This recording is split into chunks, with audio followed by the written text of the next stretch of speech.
was walking side by side.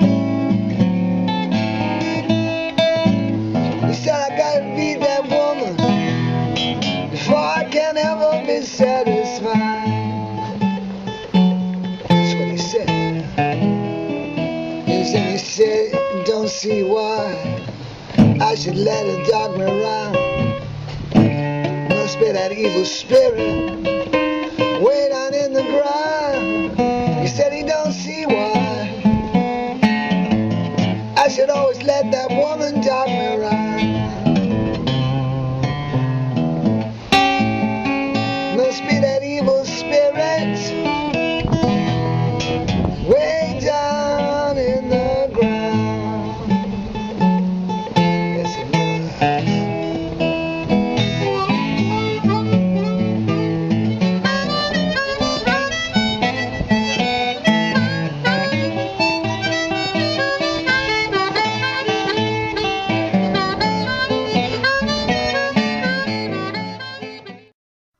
Me some years ago playing with Ken Mail.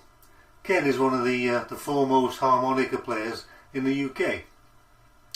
Even though Robert Johnson isn't my favourite bluesman by any means, I think there are other more creative people. His music is so powerful that I always included 2 or 3 in my repertoire, and I still do today. This song, Me and the Devil, is played in the key of A. And really, if you can play one song in the key of A by Robert Johnson, you can play them all. You can find lessons everywhere of how to play Me and the Devil and other Robert Johnson songs. But how do you provide that special ingredient? How do you make this stuff really come alive? That's what we're going to take a look at today, and later on we'll have a look at some tablature in detail. This next clip is of a video sent to me by a student after he learnt Love in Vain from one of my lessons. He's developing this special ingredient, that special something that you don't get from the tablature. Take a look. I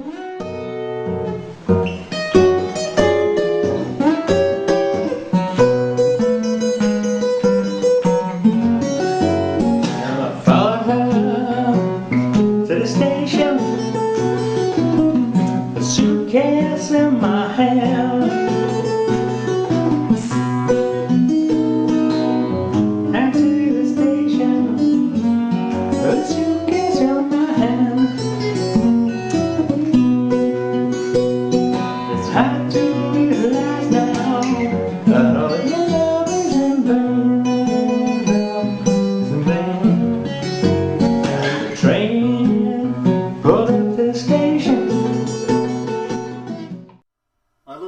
Where he turns around before he starts to check the door. I can imagine his wife shouting up the stairs, "Are you playing those blues again, Graham?" Unfortunately, we don't have any film of Johnson playing. We have some photographs, and recently a photograph was unearthed showing him with Johnny Shines. Now, Johnny Shines was a compatriot of Johnson's, and they travelled around playing from town to town. In this picture we can see Johnny Shines and Robert Johnson. Robert Johnson's on the left. It's easy to imagine how these guys lived, 2 young men travelling around on Greyhound buses or jumping a freight train and playing from town to town. It was probably a wild life. Now, to play this music in the same way, you should bring out a bit of your own wildness. Now, don't tell me that. You have a wild side. Yes, you have. It's there. I know it is. Although we don't have video or film of Johnson's style, we can get a good idea by watching Johnny Shines play.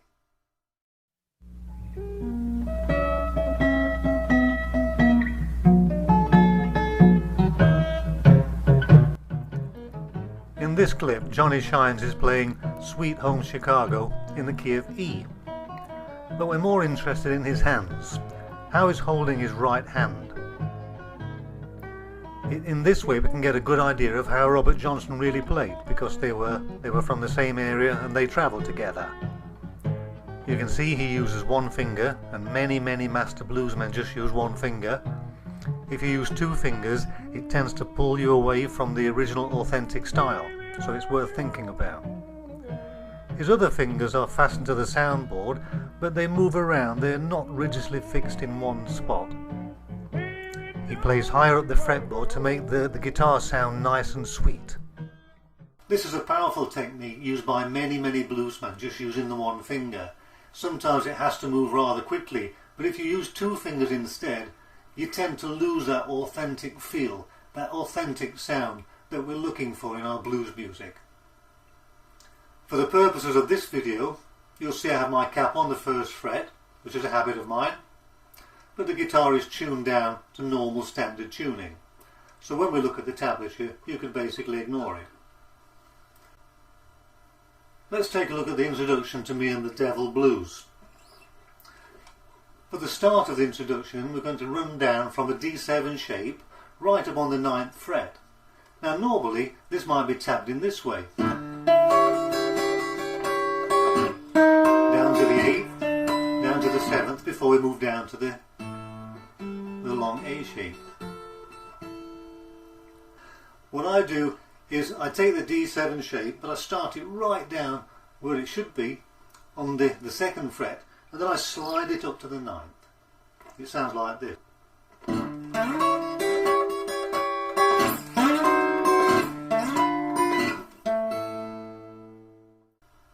At the same time, my thumb is keeping the beat, but it's not just hitting one string. It's a monotonic bass, but I'm hitting 2 or 3 strings at the same time. And immediately after I strike, I'm damping with the hand, with the palm of my hand. You have to use some control or it sounds a bit of a mess, or it can do. Take a look at my hand in close-up. Notice how I keep my palm very close to the strings, just in front of the bridge there. So when I strum, I just drop the palm onto the strings.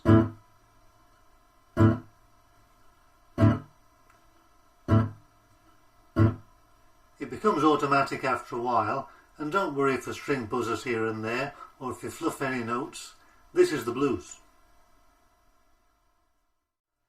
Another thing we can do is to give a bit of vibrato, either by moving the fingers, or moving the guitar, or at the end of the stroke, just giving a little bend on all 3 strings. It sounds like this.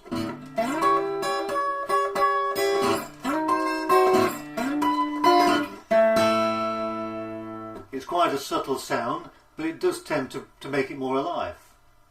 Have a go yourself.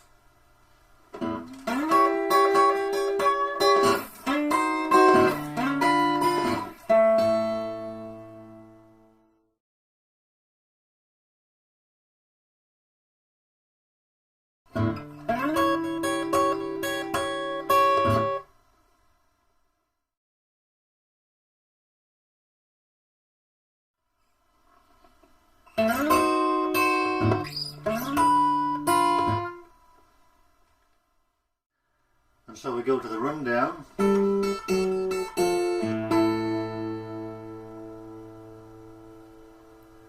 And here's the tablature.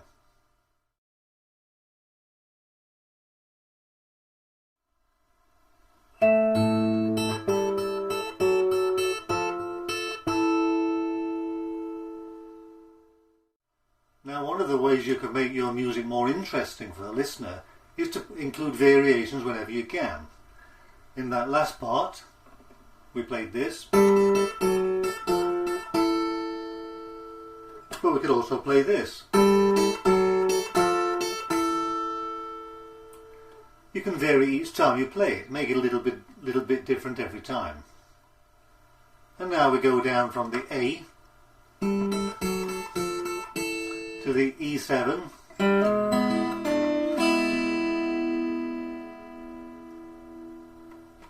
And here's the tablature.